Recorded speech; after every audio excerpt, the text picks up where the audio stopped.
মা, কথা বলো মা। মা, একবার কথা বলো।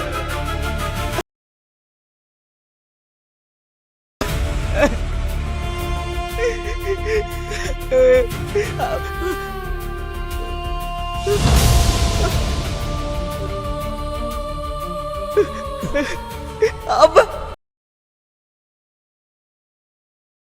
আব্বা কথা বলো। আব্বা, একবার কথা বলো। আব্বা,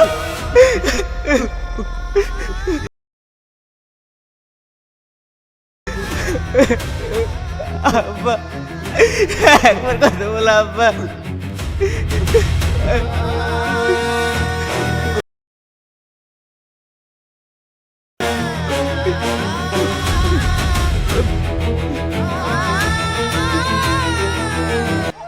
আর লাগলে বলবেন মামি, সমস্যা নাই। আমি আমার জানার লেগে আরো দিতে রাজি আছি নাকি জান?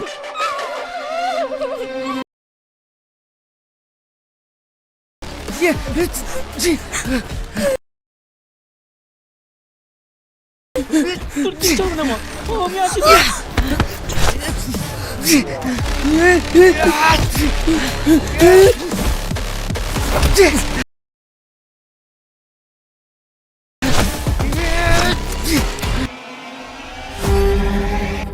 কার আপনারা?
চল।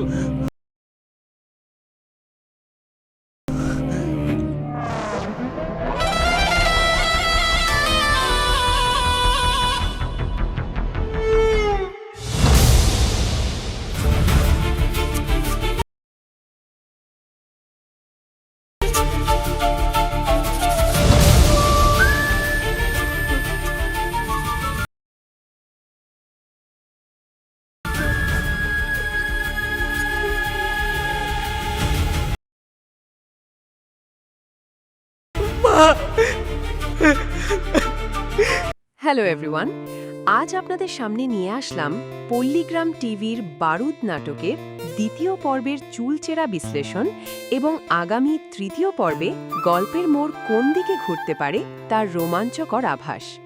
প্রথম পর্বের সফলতার পর দ্বিতীয় পর্বে নাটকটি যেভাবে নাটকীয়তা, প্রতিশোধ এবং পারিবারিক ট্র্যাজেডির এক অ্যাকশন প্যাকড মেলবন্ধন তৈরি করেছে, তা দর্শকদের প্রতিটি মুহূর্তে উৎকণ্ঠার চূড়ায় রেখে দেয়। নাটকের শুরুর দৃশ্যেই গ্রামের শান্ত আবহাওয়ার মাঝে এক নৃশংস খুনের ঘটনা পুরো এলাকাকে স্তব্ধ করে দেয়। দিনের আলোয় লালন হত্যা এবং পা নিয়ে স্থানীয় ঘাটের দখলকেন্দ্রিক যে রাজনীতির নোংরা খেলা ফুটে উঠেছে, তা পুরো নাটকের মূল প্রেক্ষাপটকে নির্ধারণ করে দেয়। সেখানে পুলিশের ভূমিকা, স্থানীয় সাধারণ মানুষের নীরব উপস্থিতি এবং অপরাধীদের বেপরোয়া মানসিকতা স্পষ্টভাবে তুলে ধরা হয়েছে। নাটকের মূল বিষয়বস্তুর গভীরে প্রবেশ করলে দেখা যায়, এটি কেবল দুটি সন্ত্রাসী দলের ঘাট দখলের রক্তক্ষয়ী সংঘর্ষের গল্প নয়, বরং এটি বন্ধুত্ব, বিশ্বাসঘাতকতা, পারিবারিক পতন এবং প্রতিশোধের এক জ্বলন্ত বারুদ। আকাশ, সোনাই এবং রিঙ্কুর দল যখন ঘাটের ঝামেলায় জড়িয়ে পড়ে তখন তাদের সরল জীবনের অবসান ঘটে। আকাশের বন্ধু লালনের করুণ মৃত্যু তাদের জীবনকে ওলটপালট করে দেয়। একাংশ বন্ধু যখন বিপদের মুখে পিছু হটতে শুরু করে, নিজের পরিবারকে প্রাধান্য দিয়ে দল থেকে দূরে সরে যাওয়ার সিদ্ধান্ত নেয়। যেমন রিঙ্কুর বাবা তাকে স্পষ্ট জানিয়ে দেয় যে অপরাধের পথে হাঁটলে তাকে তেজ্যপুত্র করা হবে। ঠিক তখনই ফুটে ওঠে চরম বাস্তবতার রূপ। বিপদের মুখে মানুষ কিভাবে নিজের আত্মরক্ষায় ব্যস্ত হয়ে পড়ে আর কারা শেষ পর্যন্ত বুক আগলে পাশে দাঁড়ায়, সেই সত্যটিই নাটকের মূল স্তম্ভ। অন্যদিকে সোনাইয়ের যে নিঃস্বার্থ বন্ধুত্ব এবং রক্তের সম্পর্কের চেয়েও গভীর মানসিক টান, তা আকাশকে একা হতে দেয় না। দ্বিতীয় পর্বের মাঝামাঝি সময়ে আমরা এক জটিল সামাজিক ও পারিবারিক অবক্ষয়ের চিত্র দেখতে পাই। সংসারের অভাব অনটন এবং অনৈতিক লোভ কিভাবে একটি পরিবারকে ভেতর থেকে ধ্বংস করে দিতে পারে তা আকাশের পারিবারিক দৃশ্যে স্পষ্ট। টাকা নিয়ে বাবার সাথে মায়ের বিরোধ, গোপনে পরিবারের কাউকে পাচার বা বিক্রি করে দেওয়ার যে ইঙ্গিত নাটকে দেখা গেছে, তা এক মর্মান্তিক পারিবারিক মোড় তৈরি করে। নিজের পেটের সন্তান কিংবা পরিবারের অভিভাবককে টাকার লোভে ভিনদেশী বা ভিন এলাকার অপরাধীদের হাতে তুলে দেওয়ার মতো ঘটনা পুরো ঘটনা প্রবাহে তীব্র উত্তেজনা তৈরি করে। বাবার সেই বুক ফাটা হাহাকার এবং ক্ষোভ যখন পরিবারের ভেতরেই প্রতিধ্বনিত হয়, তখন দর্শকরা বুঝতে পারেন যে বাহ্যিক শত্রু ছাড়াও ঘরের শত্রু বিভীষণ হয়ে দাঁড়িয়েছে। এরপরেই গল্পের নতুন মাত্রা যোগ করে প্রেম এবং নারী চরিত্রের উপস্থিতি। বরফ বা গোলা বিক্রির যে চঞ্চল মুহূর্তটি দেখানো হয়, সেখানে অহংকার এবং গ্র্যাটিটিউডের মোড়কে যে কথোপকথন ফুটে উঠেছে, তা যেন এক ধরনের ঝড়ের পূর্বাভাস। সেখানে প্রেমের স্ফুলিঙ্গ আর গ্যাংস্টারদের বাজে নজরের দ্বিমুখী লড়াই শুরু হয়। যখন শহরের গুন্ডা কিংবা শত্রু দলের লোকেরা নারীদের অসম্মান করার চেষ্টা করে বা ঘরে ঢুকে পড়ে, তখন আকাশ ও তার সঙ্গীদের মেজাজ বারুদের মতো জ্বলে ওঠে। রাতে অন্ধকার রাস্তায় চলাফেরা, কালো গাড়ির গোপন যাতায়াত এবং লাইট বন্ধ করে প্রেমিকার সাথে দেখা করতে যাওয়ার মধ্যে তৈরি হয় এক ছমছমে পরিবেশ। তবে এই রোমান্টিক আবহাওয়া বেশি সময় স্থায়ী হয়নি, কারণ শত্রুরা ঠিক সেই মুহূর্তকেই তাদের ফাঁদ হিসেবে ব্যবহার করে। নাটকের দ্বিতীয় পর্বের শেষ মুহূর্তের যে অ্যাকশন দৃশ্যটি, তা নাটকটিকে চূড়ান্ত ক্লাইম্যাক্সে নিয়ে যায়। অন্ধকারে অতর্কিত হামলা, দা ও লাঠিসোঁটার এলোপাতারি আঘাত, রক্তের স্রোত এবং আকাশের চরম অসহায়ত্ব পুরো দৃশ্যপটকে বিষাদময় করে তোলে। শত্রুরা যখন আকাশ ও তার পরিবারকে টার্গেট করে আঘাত হানে, তখন এক বিশাল ট্র্যাজেডির জন্ম হয়। নিজের চোখের সামনে মায়ের নিথর দেহ কিংবা বাবার রক্তে ভেসে যাওয়া শরীর দেখে আকাশের যে আত্মচিৎকার, আব্বা কথা বলো, মা কথা বলো, তা প্রতিটি দর্শকের হৃদয়কে নাড়িয়ে দেয়। যে ছেলেটি কাল পর্যন্ত সাধারণ একটা জীবন বাঁচতে চেয়েছিল, ঘাটের ঝামেলা থেকে দূরে থাকার আকুতি জানাচ্ছিল, সেই ছেলেটি তার জীবনের সবথেকে মূল্যবান সম্পদ, নিজের পরিবারকে হারিয়ে ফেলে। এই হারানোই হলো সেই স্ফুলিঙ্গ যা আকাশের ভেতরে ঘুমিয়ে থাকা ক্ষোভকে দাবানলে পরিণত করে। দ্বিতীয় পর্বের এই বিষাদময় ও উত্তেজনাকর মোড়ের উপর ভিত্তি করে যদি তৃতীয় পর্বের সম্ভাব্য কাহিনী বিশ্লেষণ করা হয়, তবে বলা যায় তৃতীয় পর্বে এক প্রলয়ঙ্করী রূপ দেখতে পাওয়া যাবে। তৃতীয় পর্বের শুরুতেই আকাশের সেই নিষ্পাপ রূপ পুরোপুরি বিলুপ্ত হয়ে যাবে। চোখের জল শুকিয়ে সেখানে স্থান নেবে শুধুই রক্তের বদলা নেওয়ার হিংস্র ইচ্ছা। যে আকাশ এতদিন কিছুটা দ্বিধান্বিত ছিল, পরিবারের কথায় কান দিত, সেই আকাশ এখন সম্পূর্ণ বাঁধনহারা এক প্রতিশোধের নাম হয়ে উঠবে। সে আর কোনো আইনি ব্যবস্থা বা পুলিশের তদন্তের জন্য অপেক্ষা করবে না। নিজের হাতে শত্রুদের বিচার করার জন্য সে পুরো এলাকায় তাণ্ডব চালাতে শুরু করবে। তৃতীয় পর্বে সোনাই এবং আকাশের মধ্যে সম্পর্ক আরও বেশি পোক্ত ও বিপজ্জনক রূপ নেবে। সোনাই নিজের জীবন বাজি রেখে আকাশের পাশে দাঁড়াবে এবং তারা দুজনে মিলে শত্রু দলের একের পর এক আস্তানায় হামলা চালাবে। ঘাট দখলের পেছনে মূল যেসব মাফিয়া বা প্রভাবশালী মাথার হাত ছিল, তারা বুঝতে পারবে যে শান্ত ছেলেটিকে তাতিয়ে দিয়ে তারা কত বড় ভুল করেছে। আকাশদের এই পাল্টা আক্রমণ সামলাতে শত্রুপক্ষ শহরের আরও বড় সন্ত্রাসী গ্রুপগুলোকে ভাড়া করে আনবে যার ফলে গ্রামীণ গ্যাংওয়ার এক বিশাল বড় রক্তক্ষয়ী সংঘর্ষের রূপ নেবে। অন্যদিকে পুলিশের নতুন ইন্সপেক্টরের ভূমিকা তৃতীয় পর্বে অত্যন্ত গুরুত্বপূর্ণ হয়ে উঠবে। প্রথম 2 পর্বে পুলিশ কেবল মৃতদেহ উদ্ধার আর পেপারের খবর হওয়ার মধ্যে সীমাবদ্ধ থাকলেও তৃতীয় পর্বে যখন একের পর এক শত্রু দলের লোক রহস্যজনকভাবে খুন হতে থাকবে, তখন পুলিশ পুরো গ্রাম ঘিরে ফেলবে। ইন্সপেক্টর একদিকে আকাশদের গ্রেফতার করতে চাইবে, অন্যদিকে ঘাটের পেছনের মূল কালপ্রিটদের উন্মোচন করার চেষ্টা করবে। ফলে আকাশদের একাধারে শত্রু দলের গুন্ডা এবং পুলিশের চোখ ফাঁকি দিয়ে নিজেদের অপারেশন চালিয়ে যেতে হবে। তৃতীয় পর্বের আরেকটি বড় আকর্ষণ হতে পারে ঘরের ভেতর থাকা বিশ্বাসঘাতক চরিত্রের পর্দা উন্মোচন। তৃতীয় পর্বে আকাশ জানতে পারবে কেবল বাইরের শত্রু নয়, বরং ঘরের ভেতরেই লুকিয়েছিল আসল কালপ্রিট, যে তাদের সমস্ত খবরাখবর শত্রুদের কাছে পৌঁছে দিত এবং টাকার লোভে পরিবারকে বিপদে ফেলেছিল। নিজের লোক যখন চরম শত্রুতে পরিণত হয়, তখন আকাশের প্রতিক্রিয়া কি হবে তা দেখার জন্য দর্শকরা অধীর আগ্রহে অপেক্ষা করবেন। বিশ্বাসঘাতককে কোনো ক্ষমা না করে আকাশ কিভাবে নিজের হাতে শাস্তি দেয়, সেই দৃশ্যটি হবে নাটকের অন্যতম রোমাঞ্চকর অংশ। এছাড়া তৃতীয় পর্বে প্রেমের পরিণতিও এক ট্র্যাজিক মোড় নিতে পারে। শত্রু দল আকাশকে দুর্বল করার জন্য তার ভালোবাসার মানুষকে ব্ল্যাকমেইল বা অপহরণ করার চেষ্টা করতে পারে। প্রেমিকাকে শত্রুদের হাত থেকে উদ্ধার করা এবং একই সাথে নিজের মা বাবার খুনের বদলা নেওয়া, এই 2 চ্যালেঞ্জের মুখোমুখি দাঁড়িয়ে আকাশ কিভাবে নিজের বুদ্ধিমত্তা ও সাহসিকতা কাজে লাগাবে তা তৃতীয় পর্বের মূল আকর্ষণ হবে। ঘাটের নিয়ন্ত্রণ নিয়ে 2 দলের চূড়ান্ত মুখোমুখি লড়াই, যেখানে জীবন অথবা মৃত্যু এই 2 ছাড়া আর কোনো পথ খোলা থাকবে না, সেই চূড়ান্ত যুদ্ধেই তৃতীয় পর্বের সমাপ্তি বা মূল ক্লাইম্যাক্স ঘটবে। সব মিলিয়ে দ্বিতীয় পর্ব যেমন দর্শকদের আবেগ, ভয় এবং উত্তেজনার এক চরম অভিজ্ঞতার মধ্যে দিয়ে নিয়ে গেছে, তৃতীয় পর্ব হতে যাচ্ছে তার চেয়েও দ্বিগুণ অ্যাকশন ও ড্রামায় ভরপুর এক তাণ্ডব। শান্ত গ্রামীণ পরিবেশ কিভাবে অপরাধের আখড়ায় পরিণত হলো এবং এক সাধারণ যুবকের বারুদ হয়ে ওঠার গল্প কিভাবে পূর্ণতা পায়, তা দেখতে তৃতীয় পর্বের দিকে সবার চোখ থাকবে।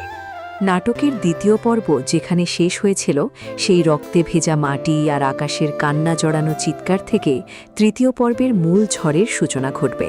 হাসপাতালে মা বাবার নিথর দেহ বা রক্তাক্ত শরীর ঘিরে আকাশের সেই স্তব্ধ হয়ে বসে থাকার দৃশ্য দিয়ে নতুন পর্বের পটভূমি তৈরি হতে পারে। যে ছেলেটি কিছুদিন আগেও সাধারণ একটা জীবন কাটানোর স্বপ্ন দেখত, বন্ধুদের সাথে আড্ডা দিত কিংবা সামান্য একটু ঝামেলা এড়াতে চাইত, জীবনের এই নির্মমতম আঘাত তাকে মুহূর্তের মধ্যে এক বদলে যাওয়া মানুষে পরিণত করবে। তার চোখের জল শুকিয়ে সেখানে জমে উঠবে এক কঠিন ও হিংস্র প্রতিজ্ঞা। তৃতীয় পর্বে দর্শকরা আর সেই অসহায় আকাশকে দেখতে পাবেন না, তার জায়গায় আবির্ভূত হবে এক নিরঙ্কুশ ও বেপরোয়া রূপ, যার একমাত্র লক্ষ্য হবে জীবনের বিনিময় হলেও রক্তের বদলা নেওয়া। তৃতীয় পর্বের শুরুতে পুরো গ্রামে এক থমথমে ও আতঙ্কগ্রস্ত পরিবেশ ছড়িয়ে পড়বে। ঘাটের দখল আর 2 দলের পুরনো বিরোধ যে এতটা নৃশংস রূপ নিতে পারে তা গ্রামের সাধারণ মানুষ কল্পনাও করতে পারেনি। গ্রামের প্রভাবশালী ব্যক্তিত্ব এবং মোড়লদের মধ্যে এক ধরনের ভীতির সঞ্চার হবে, কারণ সবাই বুঝতে পারবে এই হত্যাকাণ্ডের পর পরিস্থিতি আর কোনো সাধারণ সালিশ বা আলোচনার মধ্যে সীমাবদ্ধ থাকবে না। আকাশ যখন তার ঘরবাড়ি জ্বালিয়ে বা মা বাবার রক্তে ভেজা ভিটা আঁকড়ে ধরে দাঁড়িয়ে থাকবে, তখন তার পাশে একমাত্র ছায়ার মতো এসে দাঁড়াবে সোনাই। রিঙ্কু বা অন্যান্য বন্ধুরা যারা পরিবারের ভয় বা নিজেদের জীবনের তোয়াক্কা করে আগেই সরে গিয়েছিল, তারা এই বিভীষিকাময় রূপ দেখে আরও দূরে সরে যাবে। তবে সোনাইয়ের উপস্থিতি আকাশকে মানসিকভাবে নতুন শক্তি যোগাবে। সোনাই শুধু বন্ধুই থাকবে না, সে হয়ে উঠবে আকাশের লড়াইয়ের মূল চালিকা শক্তি ও টানহাত। তৃতীয় পর্বের প্রথম প্রধান মোড় আসবে পুলিশের তদন্ত এবং আকাশের নিজস্ব প্রতিশোধের ব্যবস্থার মধ্যেকার এক চরম সংঘাতের মধ্য দিয়ে। ওই এলাকার নতুন দায়িত্ব নেওয়া ইন্সপেক্টর যখন তদন্তের সূত্রে আকাশের কাছে আসবে, তখন আকাশ পুলিশের কাছে কোনো বিচার দাবি করবে না। সে খুব ভালো করেই জেনে যাবে যে এই আইনি প্রক্রিয়া, পেপারের খবর আর কোর্টের চক্কর দিয়ে মা বাবার খুনিদের সঠিক শাস্তি পাওয়া সম্ভব নয়। পুলিশের সামনে সে সম্পূর্ণ চুপ থাকবে, কোনো নাম বলবে না, কিন্তু মনের ভেতরে তৈরি করে ফেলবে নিজের একটি হিট লিস্ট। পুলিশ যখন নিয়মমাফিক তদন্তের নামে কালক্ষেপণ করতে থাকবে, ঠিক তখনই রাতের অন্ধকারে শুরু হবে আকাশের গোপন মিশন। তৃতীয় পর্বের মধ্যভাগে একটার পর একটা রোমাঞ্চকর অ্যাকশন সিকোয়েন্স দেখা যেতে পারে। রাজীব, সাগর এবং তাদের মূল দলের যারা ওই নৃশংস হামলার পেছনে সরাসরি যুক্ত ছিল তারা ভাবতে শুরু করবে যে আকাশকে পুরোপুরি শেষ করে দেওয়া গেছে এবং ঘাটের একক আধিপত্য এখন তাদের হাতে। কিন্তু তাদের সেই আত্মতৃপ্তি বেশি সময় স্থায়ী হবে না। একে একে আস্থানায় বা রাতের অন্ধকারে একা পেয়ে সেই গুন্ডাদের ওপর অতর্কিত হামলা চালানো শুরু করবে আকাশ ও সোনাই। প্রথম শিকার যখন রক্তাক্ত অবস্থায় উদ্ধার হবে তখন শত্রু দলের ভেতরে আসল ভয়ের কম্পন শুরু হবে। তারা বুঝতে পারবে যে বারুদকে তারা নিভিয়ে দিয়েছিল ভেবেছিল তা আসলে এক বিশাল অগ্নিগিরিতে পরিণত হয়েছে। এই প্রতিশোধের গল্পের পাশাপাশি তৃতীয় পর্বে উঠে আসবে এক গভীর মনস্তাত্ত্বিক ও পারিবারিক রহস্যের সমাধান। দ্বিতীয় পর্বে পরিবারের ভেতরে টাকা পয়সার লেনদেন এবং গোপন যে চক্রান্তের ইঙ্গিত দেওয়া হয়েছিল তার আসল পর্দাভাস হবে এই পর্বে। আকাশ জানতে পারবে যে কেবল বাহিরের গুন্ডারাই তার মা বাবার ওপর আক্রমণ চালায়নি, বরং ঘরের ভেতরেরই কোনো পরিচিত মুখ বা নিকটাত্মীয় টাকার লোভে শত্রুদের কাছে তাদের গোপন অবস্থান ও খবর পৌঁছে দিয়েছিল। এই চরম সত্যটি যখন আকাশের সামনে আসবে তখন তা হবে তার জীবনের সবচেয়ে বড় ধাক্কা। বাহিরের শত্রুর চেয়েও ভেতরের এই বিশ্বাসঘাতককে শাস্তি দেওয়া আকাশের জন্য অনেক বেশি ব্যথাদায়ক অথচ অপরিহার্য হয়ে উঠবে। তৃতীয় পর্বের এক তীব্র আবেগঘন মুহূর্তে বিশ্বাসঘাতকের মুখোমুখি দাঁড়াবে আকাশ, যেখানে কোনো রক্তের সম্পর্ক বা ক্ষমা স্থান পাবে না। অন্যদিকে ঘাটের নিয়ন্ত্রণ ধরে রাখতে এবং নিজেদের অস্তিত্ব বাঁচাতে শত্রুপক্ষ বসে থাকবে না। তারা বুঝতে পারবে যে একা আকাশ পুরো নেটওয়ার্ক ধ্বংস করে দিচ্ছে, ফলে তারা শহরের বড় কোনো মাফিয়া বা পেশাদার কিলার দলকে ভাড়া করে গ্রামে নিয়ে আসবে। এর ফলে তৃতীয় পর্বের প্রথমার্ধের গ্রামীণ সংঘাতটি দ্বিতীয়ার্ধে এসে এক পুরোদস্তুর গ্যাংওয়ারের রূপ নেবে। গ্রামীণ রাস্তাঘাট, অন্ধকার গলি, নদীর ঘাট আর নির্জন বাঁশবাগান হয়ে উঠবে একের পর এক লড়াইয়ের ময়দান। একের পর এক চোরাগুপ্তা হামলা, অস্ত্রের ঝনঝনানি এবং অস্ত্রের খেলায় পুরো এলাকা সার্বক্ষণিক এক যুদ্ধের ময়দানে পরিণত হবে। এরই মাঝে নাটকের নারী চরিত্রটি, যে কিনা দ্বিতীয় পর্বে নিজের চঞ্চলতা ও অহংকার দিয়ে নজর কেড়েছিল, সে তৃতীয় পর্বে হয়ে উঠবে এক অত্যন্ত সংবেদনশীল উপাদান। আকাশের এই বিপর্যস্ত সময়ে সে কেবল সান্ত্বনাদাত্রী হিসেবেই থাকবে না, বরং শত্রু দলের বিষাক্ত নজর যখন আবার তার উপর পড়বে তখন গল্পে নতুন এক নাটকীয় সংকট তৈরি হবে। শত্রুদল আকাশকে ফাঁদে ফেলার জন্য বা তাকে দুর্বল করার জন্য ওই নারীকে বন্দী বা অপহরণ করা চক্রান্ত করবে। আকাশকে এমন এক জায়গায় এসে দাঁড়াতে হবে যেখানে একদিকে তার মা বাবার রক্তের বদলা নেওয়া আর অন্যদিকে নিজের ভালোবাসার মানুষকে রক্ষা করা।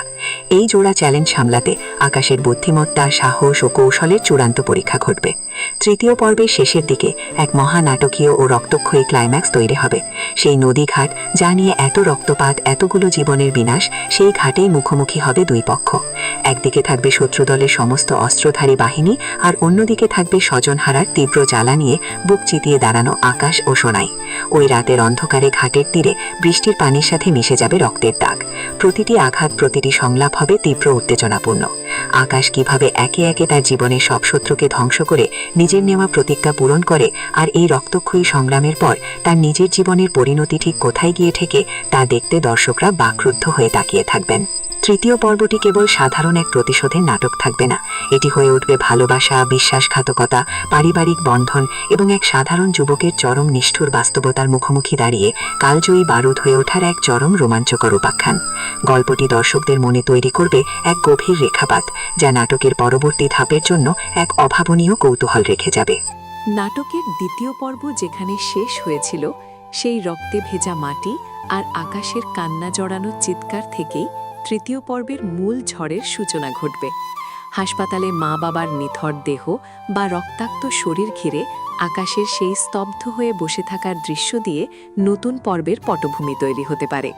যে ছেলেটি কিছুদিন আগেও সাধারণ একটা জীবন কাটানোর স্বপ্ন দেখত, বন্ধুদের সাথে আড্ডা দিত কিংবা সামান্য একটু ঝামেলা এড়াতে চাইত, জীবনের এই নির্মমতম আঘাত তাকে মুহূর্তের মধ্যে এক বদলে যাওয়া মানুষে পরিণত করবে। তার চোখের জল শুকিয়ে সেখানে জমে উঠবে এক কঠিন ও হিংস্র প্রতিজ্ঞা।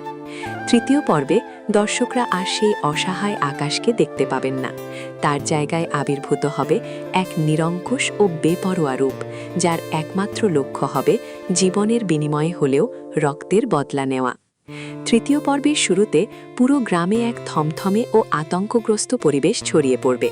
ঘাটের দখল আর দুই দলের পুরনো বিরোধ যে এতটা নৃশংস রূপ নিতে পারে তা গ্রামের সাধারণ মানুষ কল্পনাও করতে পারেনি।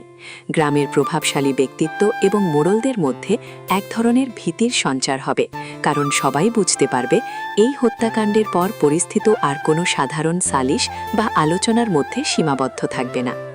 আকাশ যখন তার ঘরবাড়ি জ্বালিয়ে বা মা বাবার রক্তে ভেজা ভিটা আঁকড়ে ধরে দাঁড়িয়ে থাকবে, তখন তার পাশে একমাত্র ছায়ার মতো এসে দাঁড়াবে সোনাই। রিঙ্কু বা অন্যান্য বন্ধুরা যারা পরিবারের ভয়ে বা নিজেদের জীবনের তোয়াক্কা করে আগেই সরে গিয়েছিল, তারা এই বিভীষিকাময় রূপ দেখে আরও দূরে সরে যাবে। তবে সোনাইয়ের উপস্থিতি আকাশকে মানসিকভাবে নতুন শক্তি যোগাবে। সোনাই শুধু বন্ধুই থাকবে না, সে হয়ে উঠবে আকাশের লড়াইয়ের মূল চালিকা শক্তি ও ডান হাত। তৃতীয় পর্বের প্রথম প্রধান মোড় আসবে পুলিশের তদন্ত এবং আকাশের নিজস্ব প্রতিশোধের ব্যবস্থার মধ্যেকার এক চরম সংঘাতের মধ্য দিয়ে।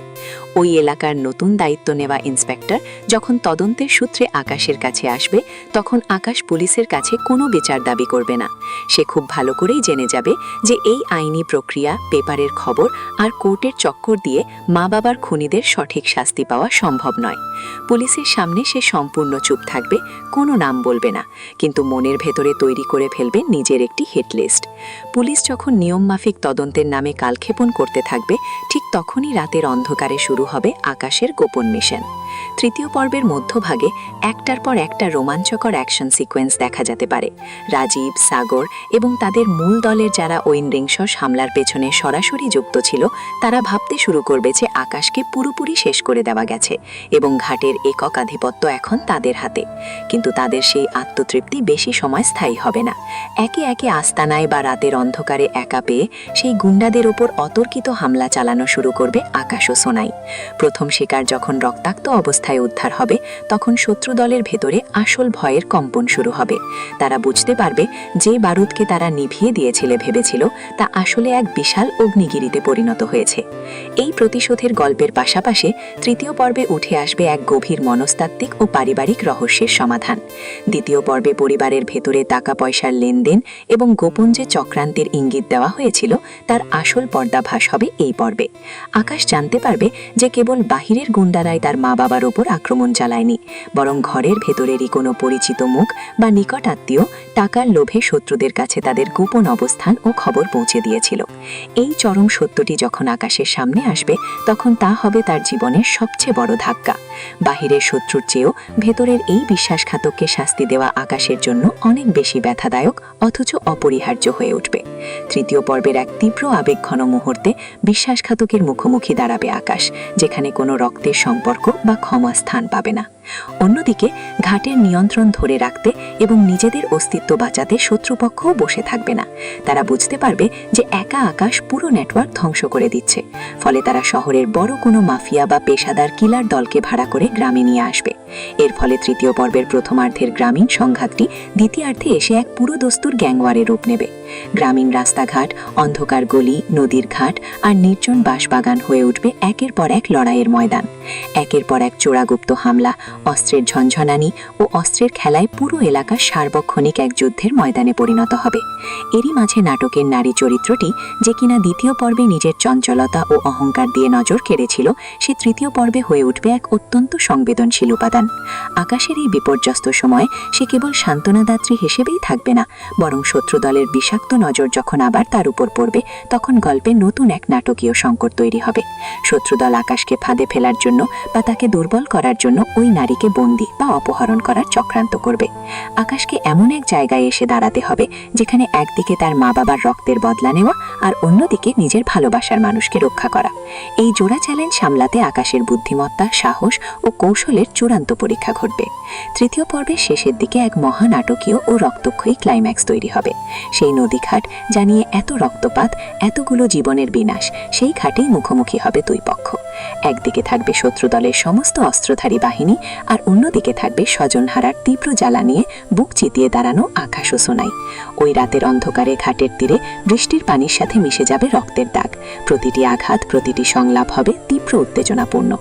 আকাশ কিভাবে একে একে তার জীবনের সব শত্রুকে ধ্বংস করে নিজের নেওয়া প্রতিজ্ঞা পূরণ করে, আর এই রক্তক্ষয়ী সংগ্রামের পর তার নিজের জীবনের পরিণতি ঠিক কোথায় গিয়ে থাকে তা দেখতে দর্শকরা বাকরুদ্ধ হয়ে তাকিয়ে থাকবেন।